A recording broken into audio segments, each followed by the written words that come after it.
Isa sa inaabangan ng marami sa mga naglilingkod sa ating Panginoong Diyos ay ang paglabas ni Antichrist na mandadaya sa buong mundo. Isa ito sa malaking prophetic event na paparating, mga sangkay, na ang tanong dito, sino nga ba si Antichrist? This is me once again, Sangkay Janjan. Huwag niyo pong kalilimutan na isubscribe ang ating channel, i-click ang bell at i-click ang all para sa mas marami pang video.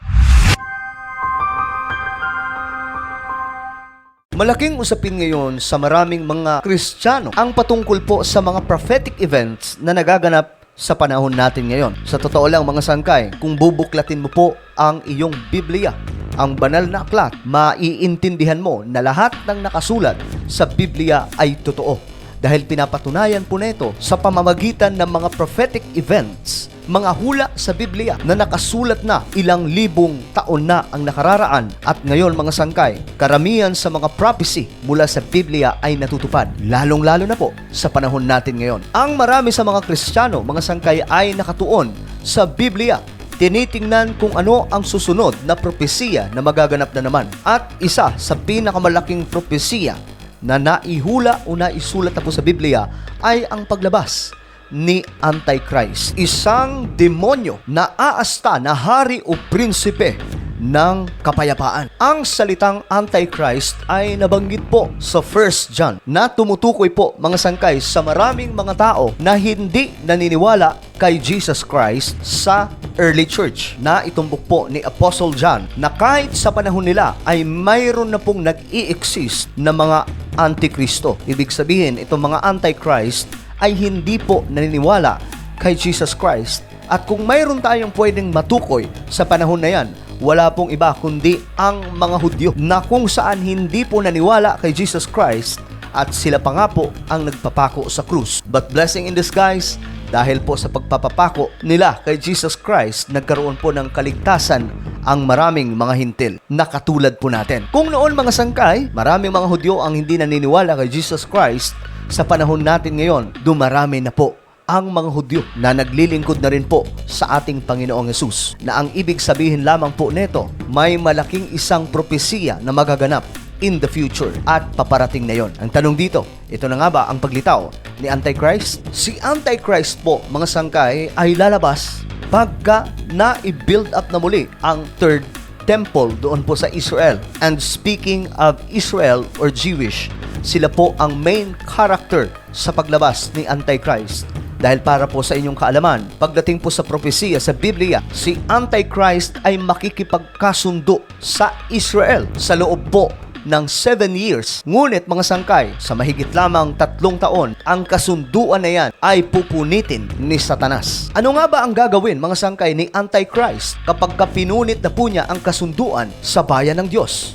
At magdudulot nga po siya ng destruction sa ating planeta. Ayon po sa Daniel chapter 7, magsasalita siya laban sa kataas-taasan at pahihirapan niya ang mga hinirang ng kataas-taasang Diyos. Tatangkain niyang baguhin ang kautusan at mga takdang kapanahunan.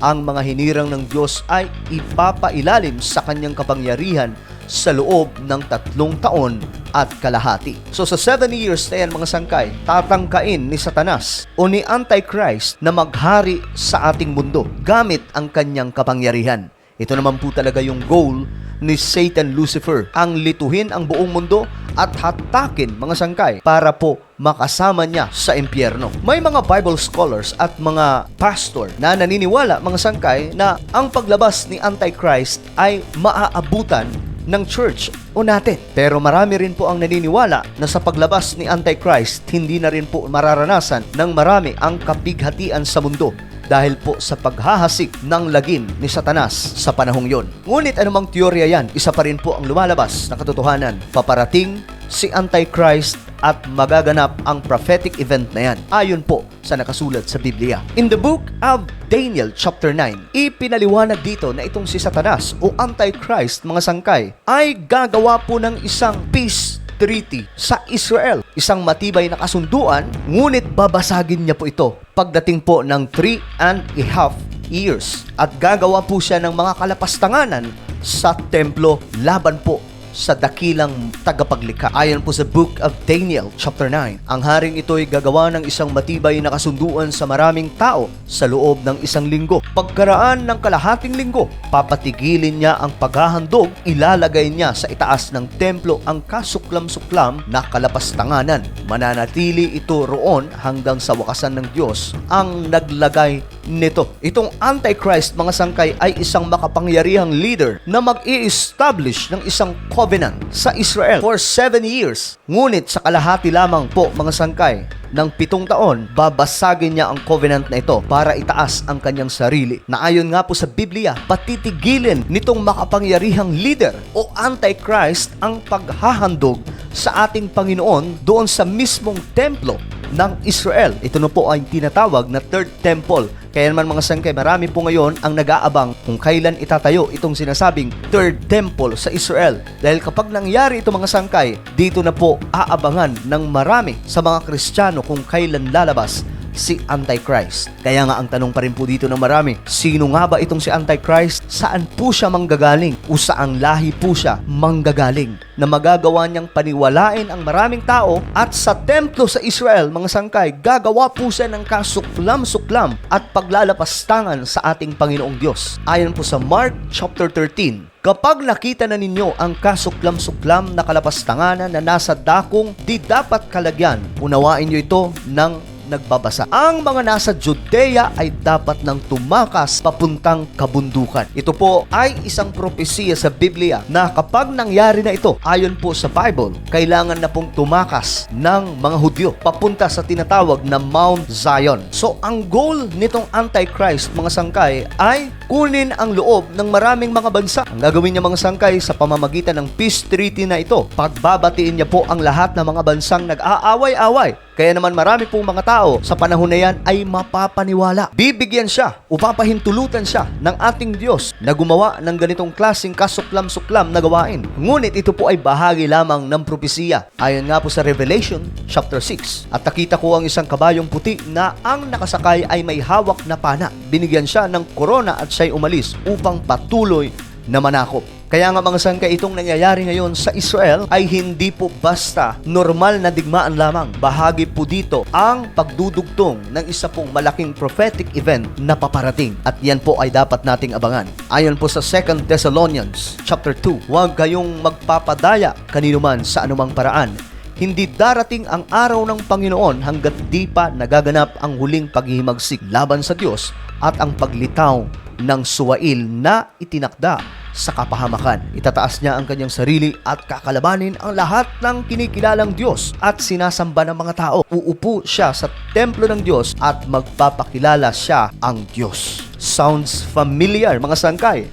Mala Lucifer ang dating. Ito naman po talaga yung goal ng demonic forces o mga fallen angels. Matagal na po nilang plano yan na itong si Lucifer ay maging isang kataas-taasang Diyos din. Ngunit, mga sangkay, hindi naman po talaga sila magtatagumpay sa kahit na ano pa nilang plano dahil ang katapusan po talaga nila ay ang impyerno. Ang halimaw na ito, mga sangkay, ay pinahintulutan ng ating Panginoong Diyos na mandaya sa mundong ibabaw. At sa panahon na yan ay sigurado maging ang bayan ng Diyos ay litong-lito na dahil ang makapangyarihang Antichrist ay magpapakilala na siya nga po ay ang Mesaya na matagal nang hinihintay ng Israel. Kaya naman maging ang mga pinili o bayan ng Diyos ay malilito at marami rin po sa kanila ay mahuhulog din sa kamay ni Antichrist. Ayon po sa Revelation chapter 13, nilapastangan nga niya ang Diyos, ang pangalan ng Diyos, ang tahanan ng Diyos at ang lahat ng nakatira doon. Pinahintulutan din siyang digmain at lupigin ang mga hinirang ng Diyos at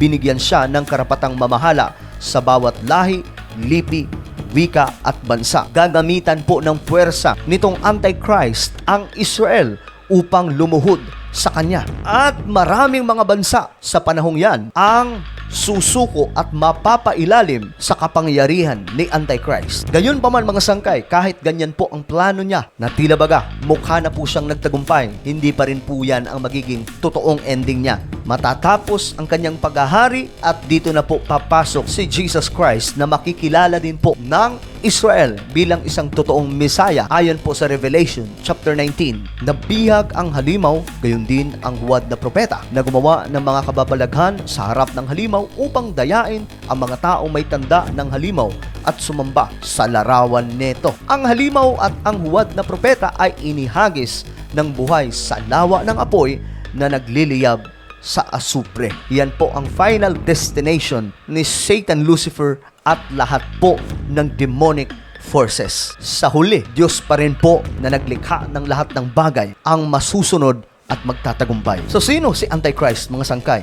Sa summary ng ating pinag-usapan, itong si Antichrist sa tinatawag na end time ay isang false Messiah. Isa pong peke na Messiah na ginustong mag-dominate sa buong mundo at wasakin ang bansang Israel. Ngunit mga sangkay, hindi po siya magtatagumpay dito. Dahil ayon nga po sa Biblia, itinapon po sila sa impyerno. Anumang mga prophetic events ang paparating o dumating man si Antichrist, umaabutan man natin ang pagdating ni Antichrist, huwag po nating kalilimutan na may Diyos tayo na pinaglilingkuran at hindi po dapat tayo matakot sa kung anumang paparating pa sa ating mundo.